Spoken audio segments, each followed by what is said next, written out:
പുരാണ കഥകളുടെ ലോകത്തേക്ക് വീണ്ടും സ്വാഗതം. ഇന്ന് വിശ്വാമിത്രൻ്റെ കഥയാണ് പറയുന്നത്. കൂടുതൽ പേരും വായിച്ചതും കേട്ടറിഞ്ഞതുമായ കഥകളാണ്. എന്നാലും ഒരിക്കൽ കൂടി ഒന്ന് കേട്ടു നോക്കാം.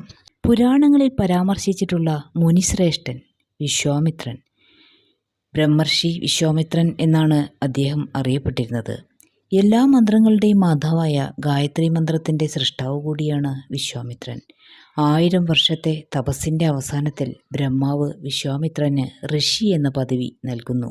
വിശ്വാമിത്രൻ്റെ കഠിനമായ തപസ്സുകൊണ്ട് സ്വർഗലോകം വരെ കീഴടക്കാനുള്ള ശക്തി ലഭിക്കും എന്ന ഭയം ഇന്ദ്രദേവന് അനുഭവപ്പെടുന്നു.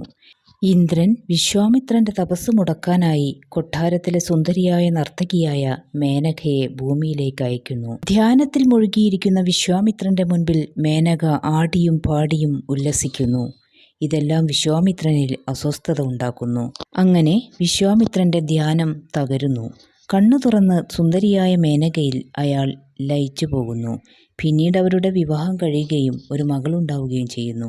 ഭൂമിയിലുള്ള തൻ്റെ ലക്ഷ്യം സാക്ഷാത്കരിച്ച മേനക വിശ്വാമിത്രനെ ദുഃഖിതനാക്കിക്കൊണ്ട് സ്വർഗത്തിലേക്ക് മടങ്ങുന്നു.